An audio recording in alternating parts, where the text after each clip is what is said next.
dibuka dan dinyatakan terbuka untuk umum.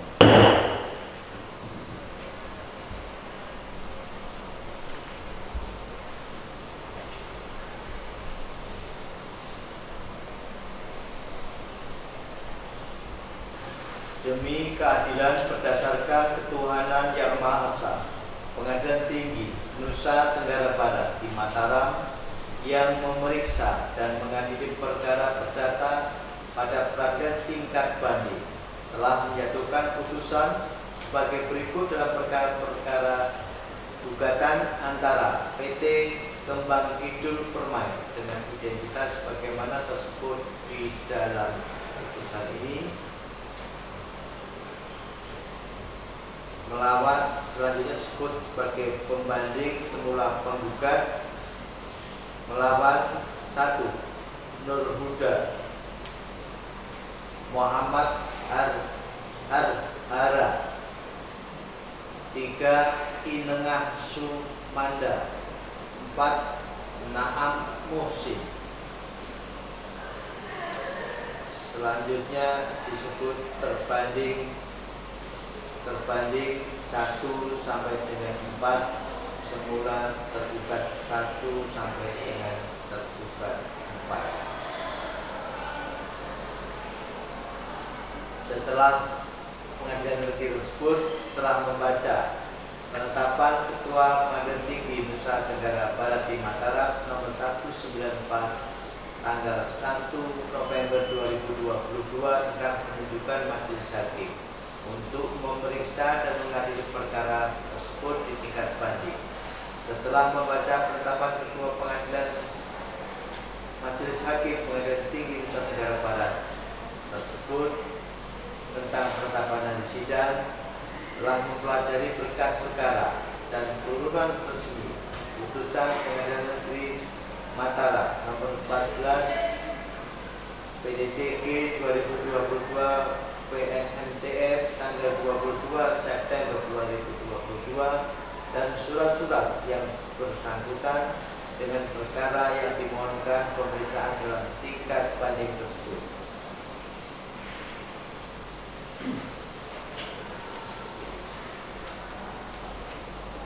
Tentang duduk perkara, menimbang dan memutus keadaan-keadaan mengenai duduk perkara seperti tercantum dalam salinan resmi putusan Pengadilan Negeri Mataram nomor 14 PDTG 2022 Mataram tanggal 22 September 2022 yang amarnya sebagai berikut: mengadili, menyatakan gugatan penggugat tidak dapat diterima, menghukum penggugat untuk membayar biaya perkara sebesar Rp1.674.000, bahwa sudah putusan Pengadilan Negeri Mataram diucapkan pada tanggal 22 September 2022 dengan dihadiri oleh kuasa penggugat, kuasa penggugat 1, 3, dan 4 tanpa hadirnya penggugat 2, yang kemudian terhadap penggugat 2 yang tidak hadir di persidangan telah diberitahukan putusan tersebut pada tanggal 23 September 2022, bahwa pembanding semula penggugat mengajukan permohonan banding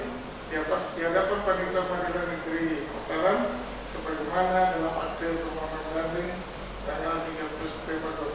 2022 dan berdasarkan atas panggilan pemberitahuan menyatakan di 6 Oktober 2022 dan diberitahukan kepada pihak 1, 3, 4 semula pembanding 1, 3, 4 semula dan 1, 3, 4 dan berdasarkan atas pemberitahuan pernyataan banding ke 4 Oktober diberitahukan kepada perbanding 2 semula dan 2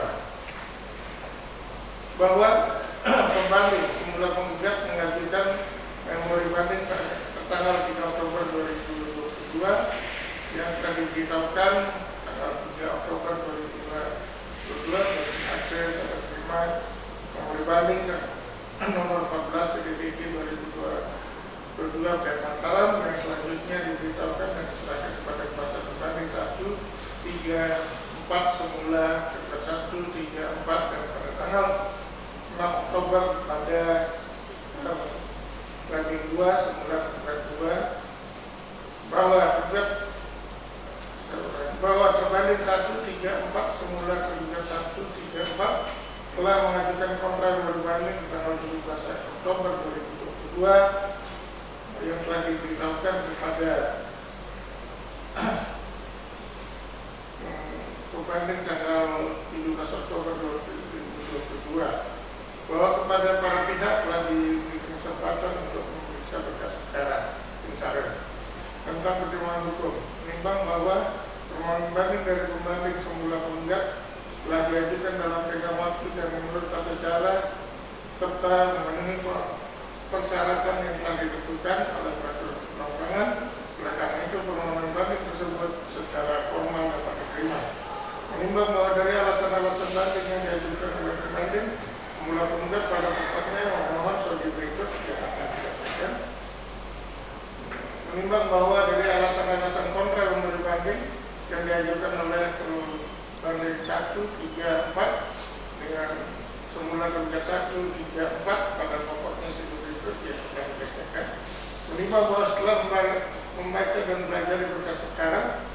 tersebut beserta surat-surat yang terlampir tandingan resmi putusan Pengadilan Negeri Mataram nomor 14 PDPG 2022 PN Mataram tanggal 22 September 2022 yang membanding dan dari pembanding semula penggugat dan kontra yang membanding dari banding 1, 3, 4 semula penggugat 1, 3, 4 pengadilan tingkat banding tidak sependapat dengan putusan pengadilan tingkat pertama dengan pertimbangan sebagai berikut. Menimbang bahwa pembanding semula penggugat dalam memberi bandingnya mengungkapkan keberatan sebagai berikut yang telah dibacakan. Menimbang bahwa pembanding 1, 3, 4 dalam kontra memberi bandingnya mengungkapkan sebagai berikut yang telah dibacakan. Menimbang bahwa pengadilan tingkat banding telah mengkaji pertimbangan hukum pengadilan tingkat pertama yang pada pokoknya menyatakan gugatan penggugat tidak dapat diterima dengan pertimbangan karena tidak melakukan pemeriksaan setempat atas objek sengketa. Dan berdasarkan pertimbangan tersebut, pengadilan tingkat pertama mendudukkan pemeriksaan setempat merupakan alat bukti yang paling menentukan dalam penyelesaian perkara pidana. Padahal dalam doktrin dari beberapa pendapat satu hukum menyatakan bahwa jika alat bukti sebagaimana yang diatur dalam pasal 284 RPG dirasa kurang dapat memberikan kekuatan dan kejelasan pada hakim dalam mengambil keputusan, maka pembuktian dapat dilakukan dengan cara lain yaitu pemeriksaan setempat yang diatur dalam pasal 184 RPG dan konsekuensi tidak dipermasuknya pemeriksaan setempat sebagai alat bukti dalam pembacaan perdata berpengaruh pada kekuatan pembuktiannya sebagaimana dibuktikan oleh Yahya Rahab dalam bukunya Hukum Acara Perdata tentang gugatan persidangan penyitaan putusan pengadilan Negeri Grafika Jakarta 2008 bahwa pada dasarnya hasil pemeriksaan setempat merupakan fakta yang ditemukan dan dalam persidangan sehingga mempunyai kekuatan mengikat kepada hakim dalam mengambil keputusan. Menimbang bahwa pengadilan tingkat pertama dalam pertimbangan hukum menyatakan bahwa berdasarkan fakta-fakta dan bukti yang terungkap di persidangan nyatalah bahwa pemeriksaan setempat penting sekali dalam perkara perdata nomor 14 DPG 2022 PN Mataram. Oleh karena hasil pemeriksaan setempat merupakan fakta yang ditemukan dalam persidangan, dengan demikian maka gugatan ini dinyatakan tidak dapat diterima. Menimbang bahwa pengadilan tingkat banding dalam memutus perkara ini telah membaca memori banding dan kontra memori banding dari para pihak dan telah mengkaji keberatan yang diajukan oleh para pihak tersebut. Sebagaimana yudhe faksi, sebagai yudhe faksi, pengadilan tingkat banding berpedoman pada ketentuan jurisprudensi Mahkamah Agung RI nomor 194 K/1975 yang menyatakan bahwa pengadilan tinggi harus memeriksa ulang seluruh perkara dalam tingkat banding yang meliputi seluruh bagian provinsi dan rekompensi yang telah diputus oleh pengadilan tingkat pertama. dan berdasarkan pertimbangan tersebut di atas, maka peradilan tingkat banding tidak terikat pada alasan-alasan hukum sebagaimana halnya yang terdapat dalam upaya hukum kasasi dan upaya hukum luar biasa lainnya meninjau kembali. Karena proses pemeriksaan pada tingkat pertama diwajibkan untuk diulang seluruhnya, sehingga memori banding bukanlah suatu kewajiban bagi pihak yang menyatakan banding terhadap putusan pengadilan tingkat pertama. Menimbang bahwa senada dengan jurisprudensi tersebut dalam putusan Mahkamah Agung, saya ulangi, dalam putusan Mahkamah Konstitusi nomor 22/PUI garis datar 20 Romawi garis miring 2022 tanggal 20 April 2022 menyatakan bahwa ditinjau dari aspek filosofis, fraseologis, pengadilan tinggi memiliki karakter sebagai pengadilan yang deflaksi dan berkenaan dengan proses pengajuan permohonan banding yang dipersoalkan oleh pemohon harus disyaratkan adanya pembatasan waktu dalam pengajuan memori banding bagi pemohon banding dan kontra memori banding bagi pemohon banding.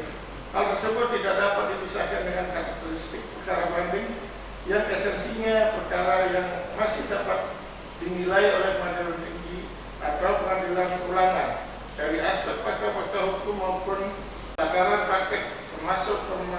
penerapan hukumnya. Artinya pengadilan tinggi sebagai pengadilan ulangan mempunyai kewenangan untuk menilai fakta-fakta hukum maupun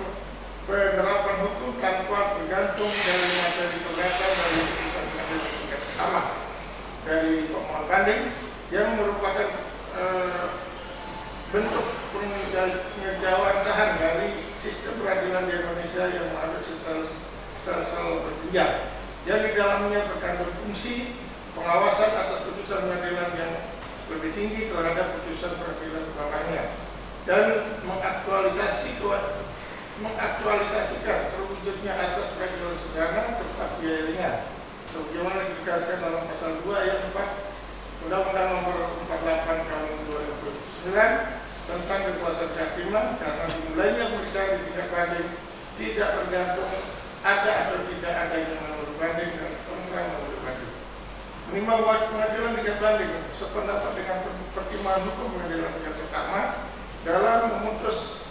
bagian eksepsi dari perkara ini in casu, sehingga pertimbangan tersebut diambil alih untuk dijadikan pertimbangan pengadilan tingkat banding dalam memutus perkara ini, tetapi tidak sependapat dengan pertimbangan pengadilan tingkat pertama dalam pokok perkara yang menyatakan gugatan penggugat tidak dapat diterima dengan alasan tidak dilakukan pemeriksaan setempat. Menimbang bahwa pengadilan tingkat banding berpendapat bahwa tidak diajukannya pemeriksaan setempat dalam perkara in casu tidak mutatis menyebabkan gugatan tidak dapat diterima, dan dengan merujuk pendapat Sutikno Kusuma maupun acara perdata Indonesia seperti Yogyakarta 2006 yang menyatakan bahwa pembuktian memiliki arti logis, konvensional dan yuridis, di mana dalam arti yuridis dan dalam konteks pembuktian adalah upaya untuk memberi dasar-dasar yang cukup kepada hakim yang memeriksa perkara yang bersangkutan guna memberi kepastian tentang kebenaran peristiwa hukum yang diajukan tersebut. Menimbang bahwa pembuktian dalam perkara perdata merupakan upaya untuk memperoleh kebenaran formil pascai dan secara enumeratif alat-alat bukti yang sah menurut hukum acara perdata sebagaimana diatur dalam pasal 284 LPG, dan apabila alat bukti tersebut dirasa kurang dapat memberikan kekuatan dan kejelasan pada hakim dalam mengambil putusan, maka pembuktian dapat dilakukan dengan cara lain, yaitu putusan setempat yang diatur dalam pasal 180 LPG dan Yahya Arahap hukum acara perdata Sengagrafi dan Jakarta 2017 berpendapat bahwa pada dasarnya hasil pemeriksaan setempat merupakan fakta yang ditemukan di dalam persidangan sehingga mempunyai kekuatan mengikat pada hakim dalam mengambil putusan. Tetapi sifat daya mengikatnya tidak mutlak, yang mana hakim bebas untuk menentukan nilai kekuatan pembuktiannya. Oleh karena itu, pemeriksaan setempat memiliki kekuatan pembuktian sepanjang dielaborasikan dengan alat bukti sah lainnya, semisal sertifikat tanah. Menimbang bahwa bertolak dari doktrin tersebut, dapat disimpulkan bahwa pemeriksaan setempat bagaimana diamanatkan dalam ketentuan SEMA nomor 5 tahun 1999 merupakan alat bukti pelengkap guna menambah keyakinan hakim dalam memberikan penilaian terhadap alat bukti yang disebutkan dalam pasal 28 KPRPG. Sehingga apabila berdasarkan alat bukti yang diajukan oleh pihak berperkara dinilai telah dapat menyelesaikan persoalan hukum dalam suatu perkara, maka hakim akan merujuk pada alat bukti yang dimaksud dengan tidak mengabaikan hasil pemeriksaan setempat. Menimbang bahwa berdasarkan bukti surat yang diajukan oleh pembanding semula penggugat, bukti surat P3, P4, P5, P6, P12 diperoleh fakta hukum bahwa pembanding semula penggugat mengajukan gugatan atas putusan Pengadilan Negeri Mataram nomor 18 PDTK 2022 dan Mataram tanggal 3 Oktober 2002 yang telah dieksekusi sesuai dengan perintah acara eksekusi nomor 18 PDTK 2022 dan Mataram tanggal 6 Juni 2002, tetapi para pembanding semula para tergugat telah tanpa hak menguasai tanah sengketa. Menimbang bahwa pembanding semula para tergugat mendalilkan bahwa pembanding tergugat satu memberi tanah berdasarkan sertifikat hak milik nomor 924 surat hukum 968 62 Buun Mas 2009 atas nama Muhammad Harah luas 18,406 dari 9 dari perbanding 2 dan sudah dibalik tangan atas nama perbanding 1 perbanding 2 di P1 sampai dengan P111 yang berlokasi di pinggir pantai yang berbatasan langsung dengan tanah Bangsat, dan perbanding 1 perbanding 2 memberi tanah berdasarkan sertifikat hak milik nomor 243 surat hukum nomor 300 BM 2000 luas 10 IT579 atas nama Ibu SDRP dan sertifikat hak milik nomor 390 surat hukum 322 BM 2000 luas 11 IT460 atas nama IMAD Besar. Teruskan surat perjanjian pertanian antara PT Kembang Kidul Permai dengan Ibu SDRP dan IMAD Besar tanggal 17 Februari 2011 terkait perkara perdata putusan Pengadilan Negeri Mataram nomor 18 PDTK 2002 dan Mataram menyusul putusan Pengadilan Tinggi Mataram tanggal 6 nomor 6 PDT 2023 PT Mataram menyusul putusan Mahkamah Agung RI nomor 2018 K PDT 2003 untuk putusan peninjauan kembali nomor 21 TK PDT 2006 dan keduanya telah dibalik nama ke atas nama terbanding 1 ke 1 itu di 17 sampai dengan 12 demikian pula halnya terbanding 3 dan terbanding 4 juga 3 dan 4 memiliki tanah sebagaimana disebutkan dalam bukti T34, T35, T36 serta dikuatkan lagi oleh berita acara penelitian data yuridis dan data fisik dari Badan Pertanahan Nasional Kabupaten Jawa Barat itu bukti T33 yang telah dijual kepada terbanding 1 dan surat ini sedang dalam proses penerbitan sertifikat. Oleh karena itu para perbanding semula tergugat telah melakukan perbuatan hukum jual beli antara perbanding selaku pembeli dengan penjual telah dilakukan di hadapan BPAT dikualifikasi sebagai pembeli beretikat baik yang harus dilindungi oleh hukum sebagaimana ditentukan dalam kesepakatan rapat pleno Kamar Perdata dan dilapirkan dalam SEMA nomor 5 2014 disebutkan dua kriteria tersebut melakukan jual beli atas objek tanah tersebut dengan tata cara dan prosedur dokumen yang sah sebagaimana telah ditentukan peraturan perundang-undangan, yaitu pembelian tanah melalui pelelangan umum atau pembelian tanah di hadapan BPAT sesuai ketentuan PP nomor 27 tahun 1997 atau atau pembelian terhadap tanah milik adat yang belum terdaftar yang dilaksanakan menurut ketentuan hukum adat, yaitu dilakukan secara tunai dan terang di hadapan diketahui kepala desa setempat. Melakukan kehati-hatian dengan meneliti hal-hal berkaitan dengan objek tanah yang diperjanjikan antara lain. Yang halaman 12 yang di lari ya sedikit.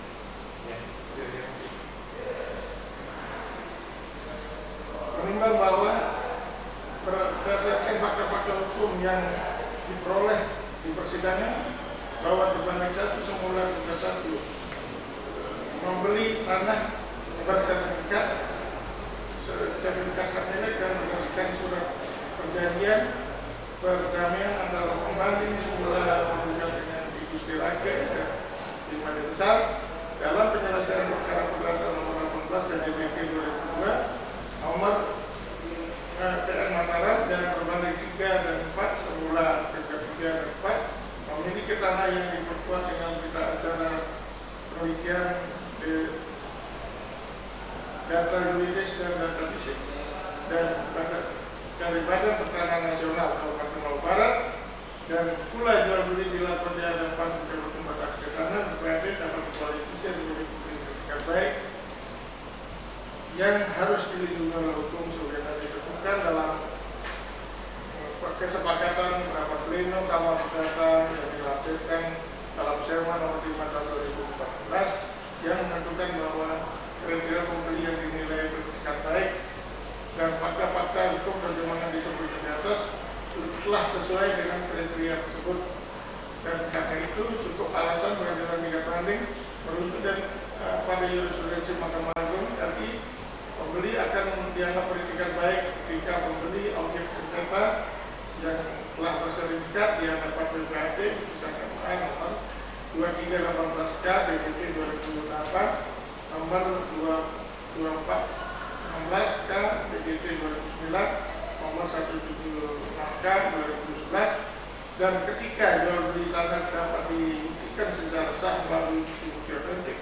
mengenai kepemilikan tanah sebelumnya bersama Agung nomor 765 PK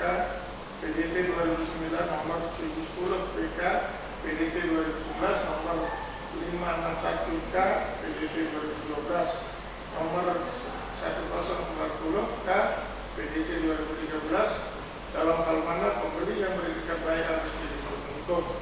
Menimbang berdasarkan pertimbangan di atas, maka gugatan pembanding semula penggugat pada petitum angka 2 yang menuntut supaya menyatakan hukum perbuatan para penggugat yang telah mengakui objek sengketa adalah miliknya adalah perbuatan melawan hukum, tidak beralasan hukum sehingga dapat ditolak. Menimbang bahwa dengan ditolaknya petitum pokok dari gugatan pembanding semula penggugat tersebut, maka petitum selebihnya tidak relevan lagi dipertimbangkan lebih lanjut dan patut dinyatakan ditolak. Menimbang bahwa berdasarkan pertimbangan di atas, gugatan pembanding semula penggugat ditolak untuk seluruhnya. Menimbang bahwa pengadilan tingkat banding dalam menjatuhkan putusan dengan mengkaji fakta-fakta hukum yang diperoleh dari alat-alat bukti sebagaimana telah dipertimbangkan di atas yang dinilai cukup dalam memecahkan persoalan perkara ini, sehingga tidak ada urgensinya mempertimbangkan bukti-bukti yang lain dan selanjutnya. Menimbang bahwa berdasarkan pertimbangan dalam tersebut di atas, maka Majelis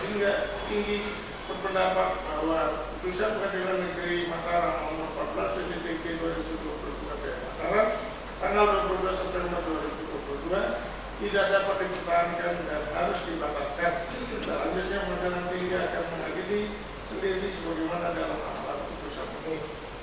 Menimbang bahwa oleh karena putusan pengadilan tingkat pertama dibatalkan, maka pembanding semula penggugat harus dihukum untuk bayar biaya perkara. Mengingat ketentuan perundang-undangan yang